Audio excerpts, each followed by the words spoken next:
Kevin Stefanski didn't just lose his job, he got publicly embarrassed by a rookie quarterback who never raised his voice, never threw a tantrum and never played it down under him. And that rookie? Shaduer Sanders. Let's not sugarcoat it.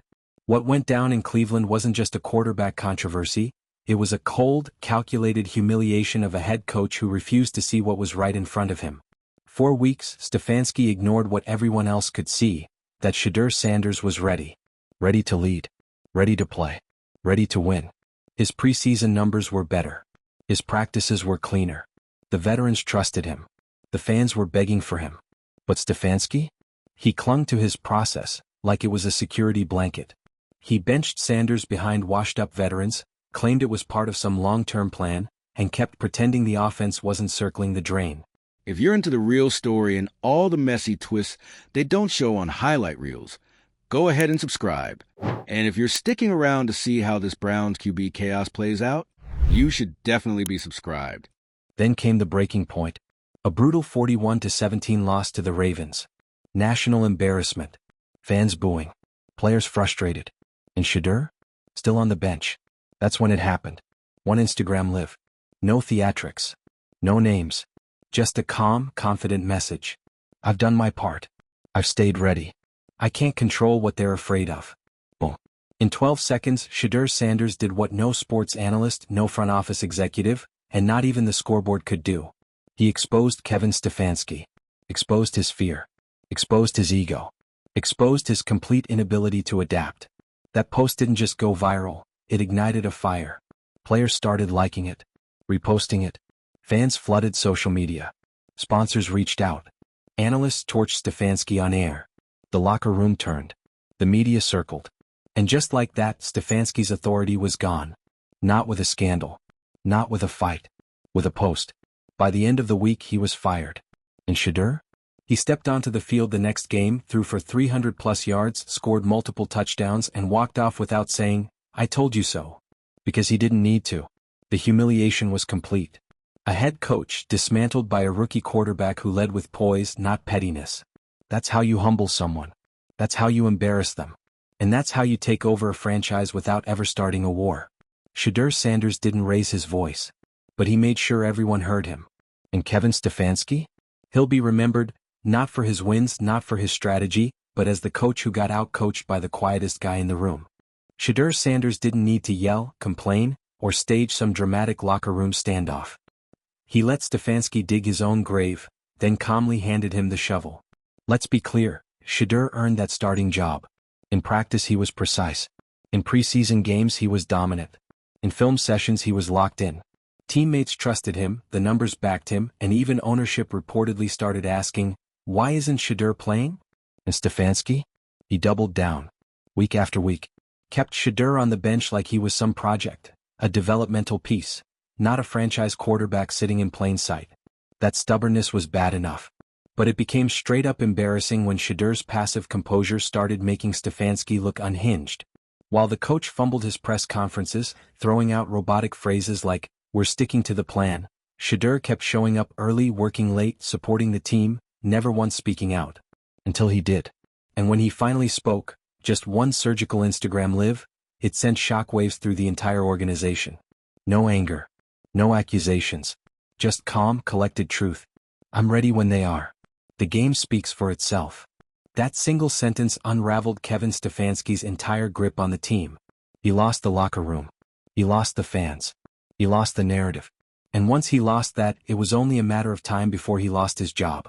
Because when a rookie, without ever starting a game, has more control of the team than the head coach, you're done. Stefanski was publicly, quietly, and completely humiliated. And Shedeur didn't spike the ball. He didn't celebrate his victory. He didn't twist the knife. He just walked out onto the field the next week, started his first NFL game and played like he'd been there for a decade. Flawless reads. Bullet throws. Clock management. Confidence under pressure. He didn't just replace Stefanski's system. He erased it. This wasn't just a quarterback getting his shot. This was a rookie quarterback proving that he had been right all along, without ever saying it directly. Shaduer Sanders exposed Kevin Stefanski with pure talent, timing, and maturity. And in doing so, he didn't just take the starting job. He redefined the power dynamic in Cleveland. This wasn't a revenge tour. It was a masterclass in quiet domination. And now, Shedeur is the face of the franchise. The Browns are back on the map. And Kevin Stefanski? He's a footnote in a story that's only just getting started. Shaduer Sanders walked into this mess like he already knew how it would end. Not just the chaos, not just the drama, but the inevitable implosion of a head coach who tried to gatekeep greatness. Let's rewind the tape. This wasn't a story of Shedeur walking in, lighting it up, and Stefanski getting out of the way. Oh no. This was a slow, uncomfortable, increasingly public war of will versus reality. From day one, Shedeur looked like the guy. Poised, accurate, patient, confident without the bravado. He ran preseason drills like a veteran and had receivers singing his praises before the ink on his rookie contract was dry. Every snap screamed readiness. But Kevin Stefanski? He didn't want to hear it. In classic old-school coach fashion, he stuck with his system. He clung to hierarchy. He benched Shedeur, not because he wasn't ready but because Stefanski wasn't. You know the type. Clipboard in hand, eyes locked on outdated depth charts, convinced that trusting a rookie too early is coaching malpractice. So week after week, we watched as the Browns limped through games with quarterbacks who looked like they were running in wet cement. Meanwhile, Shedeur stood on the sidelines, helmet on, jaw clenched, watching his team fall apart in slow motion. It all came to a head after that humiliating 41-17 loss to the Ravens. It wasn't just a loss, it was a public unraveling. The Browns looked unprepared, uninspired, and straight up outclassed. And still, Stefanski refused to blink. He took the podium with that same dry tone, offering up robotic soundbites like, "We trust our process, and there's a plan for Shedeur." A plan? The fans had a plan. The locker room had a plan. Even the sponsors had a plan. And that plan was simple: start Shaduer Sanders. But the moment everything changed, it didn't happen on the field. It didn't come from a press conference or an angry locker room rant. It came from a single Instagram post. Black background. White letters. No tagging. No names. Just this. When they finally stop protecting their fears, I'll show them what readiness really looks like. Mic drop. No yelling. No drama. Just a carefully placed verbal grenade that detonated every ounce of credibility Stefanski had left. And the league heard it. Fans flooded the comments.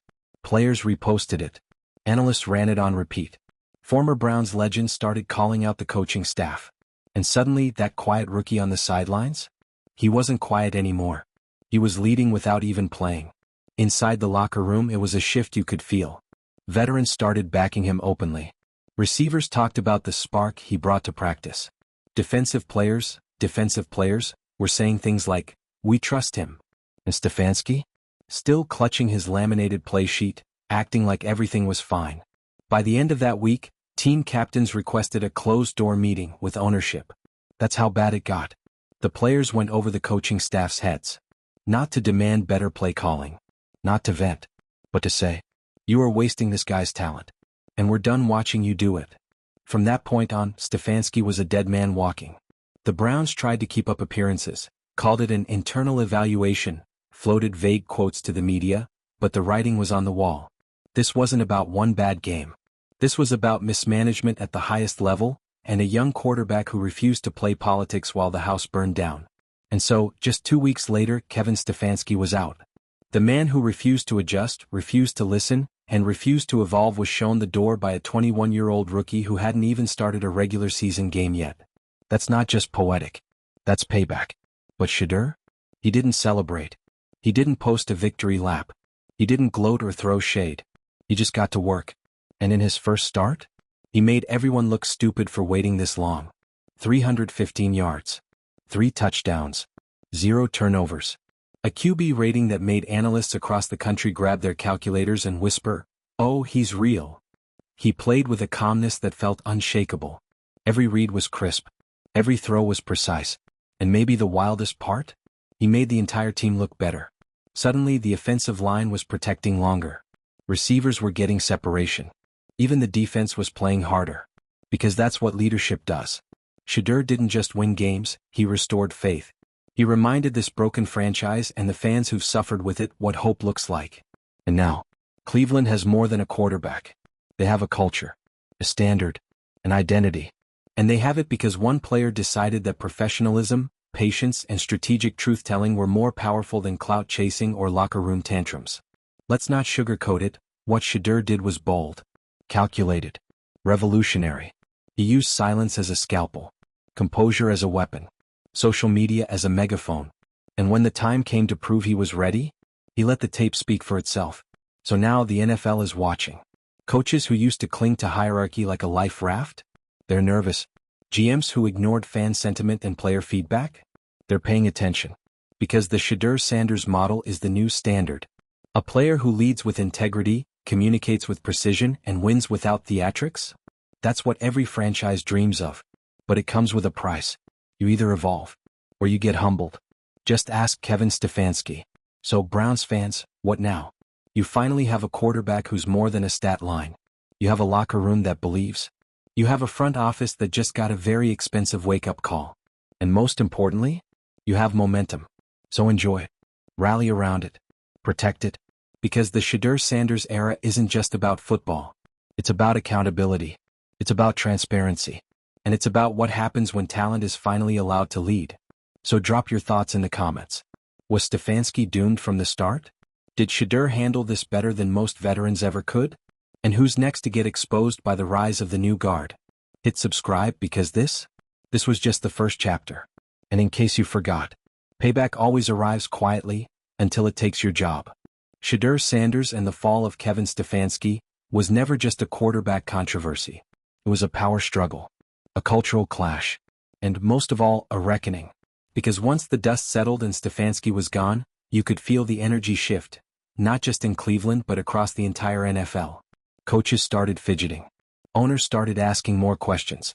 And quarterbacks on rookie contracts suddenly had a little more leverage in the locker room. You see, Shedeur didn't just get Stefanski fired. He changed the way we look at authority in football. Let's be real. In the old days, quarterbacks like him would have been told to wait their turn. Earn your reps. Be patient. Respect the process. And sure, in some situations that makes sense. Development takes time. But not when the guy already has the keys and you're just too blind, or too stubborn, to give them to him. That's where Stefanski failed.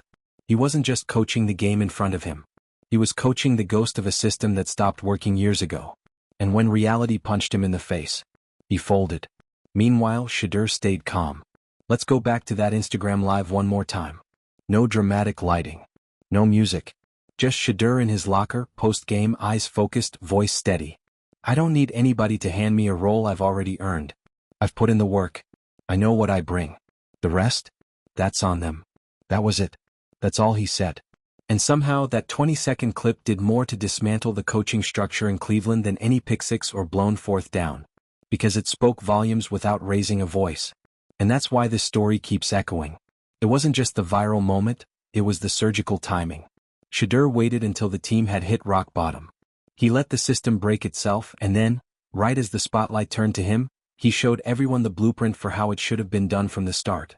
But let's give credit where it's due. Shadeur's poise didn't come from nowhere. This is a kid who grew up watching Primetime run the show. Deion Sanders didn't just teach him footwork and film study. He taught him narrative control, media strategy, emotional discipline. Shedeur didn't fall into this moment. He was built for it. And when the time came, he didn't flinch. Now, back in the Browns facility, things started moving fast. The new interim coach? First order of business. Install Shedeur as QB1. No hesitation. No competition. Just a simple, he gives us the best chance to win. Translation? We're not making the same mistake twice. The playbook was tailored instantly. The locker room re-energized overnight. Practice intensity spiked. Players weren't just running routes, they were running them like they mattered again. One assistant coach was overheard saying, "It's like we've got gravity now." Everything centers around him. Think about that. Gravity. That's the kind of presence Shedeur brought. Not flash. Not ego. Just command. And the fans? Oh, they were all in. Tailgates turned into rallies. Number 2 jerseys sold out. Local sports bars started giving discounts every time Shedeur threw a touchdown. The city that had been sleepwalking through another disappointing season was now wide awake. And it wasn't just because of wins. It was because the Browns finally had an identity. No more committee decisions. No more quarterback merry-go-round. No more hiding behind schemes. They had a leader. And let's talk about that first home game after Shedeur took over. The stadium was electric before kickoff. Not just hopeful, expectant. You could feel it in the air like something big was about to happen. And it did. Shedeur threw for 340 yards, 3 touchdowns, and orchestrated a 75-yard, game-winning drive in the final 2 minutes. Cold, precise, unshaken. It was like watching a veteran in his prime. Except this was his second start. And on the sideline? His teammates weren't jumping up and down, celebrating like they'd just stolen a win. They expected it.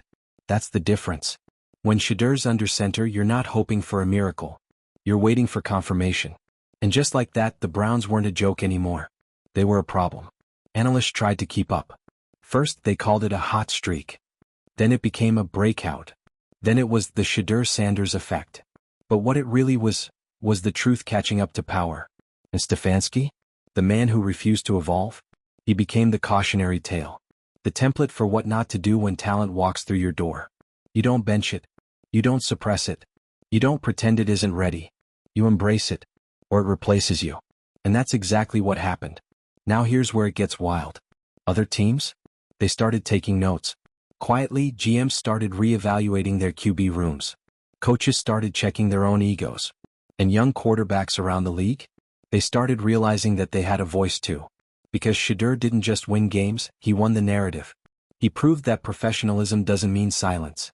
That composure doesn't mean passivity.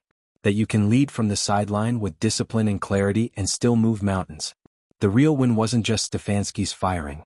It was the seismic shift that followed. The hierarchy cracked. And that's why this story matters. It's not just about a quarterback getting his shot. It's about how leadership, when blinded by ego, can miss the very thing that would save them. And it's about how talent, when supported by poise and strategy, can rewrite the rules. So where do we go from here? Well, Shedeur keeps doing what he's doing. The Browns keep climbing. And the rest of the league? They've got 2 choices. Adapt, or get left behind. Because the message has been sent. Loud, clear, inevitable. You can ignore talent. You can delay the moment. You can even try to contain it. But eventually, talent will humble you. Just ask Kevin Stefanski. Let's talk about what happens after the explosion. After Stefanski's office is cleaned out, his keycard revoked, and the Cleveland facility air finally free of laminated play call sheets and outdated philosophies. Because once the smoke cleared, something unexpected happened. Order. Not chaos. Not confusion. Order. The Cleveland Browns, mind you, looked functional, balanced, focused. Like a team that had spent the last few years pretending to be professional and suddenly remembered what being elite actually looks like. And it was all centered around one person, number 2. But before we go any further, let's have a little funeral service for Kevin Stefanski's coaching career in Cleveland. Because what went down wasn't just a firing. It was an execution. He didn't lose his job because of one bad game, or one bad decision, or even one bad quarterback pick. He lost it because he did the one thing you cannot do in this league anymore. He refused to evolve. He looked Shedeur in the eyes and saw a threat instead of a solution. He saw disruption where he should have seen opportunity. And in a world where players have direct access to fans, media, and ownership, where one well-timed Instagram live can shake the foundation of your building, you don't survive by clinging to your clipboard. You survive by adapting. And Stefanski? He adapted like a fax machine in a smartphone world. Now let's get into the real meat, the locker room transformation. Because once Stefanski was out and Shedeur was in, players started talking. At first it was subtle, just a few "we believe in him" sound bites. But then it got real. Anonymous sources. Off-record quotes. That one unnamed veteran who told a reporter, "We were waiting for the grown-ups to finally get out of the way." Yikes. That's not a critique. That's a brick through the window. And what did Shedeur do during all this? He kept it quiet. Kept it clean.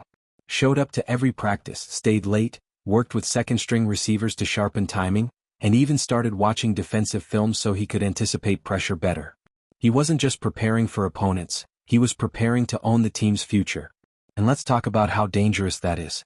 Because once a quarterback wins over the locker room, the fans, and the scoreboard, the front office has no choice but to revolve around him. He becomes the sun in your football solar system. And Shedeur? He burned hot and steady. No drama. No scandals. Just results. Even his press conferences were different. Reporters asked him about the Stefanski drama, the internal politics, the chaos that unfolded before his rise, and he said the same thing every time. That's in the past. I'm just focused on getting us where we need to be. Not one shot fired. Not one petty jab. He didn't swing at the coach who tried to silence him. He didn't gloat. He didn't campaign. Because he didn't need to. He let the scoreboard do the talking. And it spoke loudly. Back-to-back wins. Game-winning drives. Command at the line of scrimmage that had veterans nodding like, yeah, this kid's built for this. And then came the moment, the real turning point, that proved we were watching something bigger than football. Third quarter, tied game, crowd roaring, Browns on the 12-yard line. Defense shows blitz and Shedeur, calm as ever, doesn't flinch. He audibles out of the play, reads the coverage mid-snap, and threads a no-look pass between two defenders like he's orchestrating a symphony. Touchdown. Crowd erupts. The camera cuts to the sideline. His teammates aren't even surprised. Because by then they expected greatness. You know what that is? That's not hype. That's gravity. And around that gravity, everything else fell into place. The offensive line? Suddenly giving him all the time in the world. The receivers? Sharper routes, more separation, better execution. The defense? Playing with a level of confidence that said, we don't need to save the game, we just need to hold the line. And the fans? Fully converted. Signs in the stands. Custom t-shirts. One guy even wore a crown and a robe with QB1 stitched in gold thread. It was campy. It was dramatic. It was Cleveland and it was finally fun again. And that's the piece no one talks about enough. Fun. Because that's what Shedeur brought back. Not just wins. Not just competence. Not just leadership. He brought joy. You don't feel that watching most rookie QBs. You hope. You pray. But with Shedeur, it's like watching someone who's not trying to figure it out, he's just remembering what he already knows. And the media? Oh, they flipped. Same analysts who doubted him in the preseason? Now they're calling him the most composed rookie since Russell Wilson. Some even saying he's the future of the AFC North. And maybe the best part? Shedeur's not even fazed. He hears it sure. But it doesn't move him. He's not chasing sound bites. He's building something. So now we've reached the part of the story where we stop asking, what happened to Kevin Stefanski, and start asking, what happens to the league? Because this saga? It wasn't just a franchise correcting a mistake. It was a flashing neon sign for every team across the NFL that says, listen to your locker room. Recognize talent early. Don't let your system kill your future. And most of all, do not underestimate a quiet quarterback with something to prove. Because Shaduer Sanders didn't need to campaign for power. He earned it. He didn't force a coaching change. He revealed why one was necessary. He didn't demand respect. He commanded it. And Kevin Stefanski? Well, he's probably somewhere replaying every moment he sat Shedeur down. Every meeting where he shrugged off player feedback. Every game plan that ignored the obvious. Because for all his schemes, all his experience, and all his stubborn belief in the process, he forgot the most important rule in football. If you can't recognize greatness, it'll replace you. And that, my friends, is the gospel according to Shedeur. So drop your takes in the comments. Was Stefanski too far gone, or was he just scared of the future? And what does Shadeur's rise mean for the rest of the NFL? Smash that subscribe button if you're here for more locker room revolutions, crumbling dynasties, and the next wave of player-powered takeovers. Because in this league, respect isn't given. It's taken with precision. And Shaduer Sanders? He didn't just take it. He redefined it.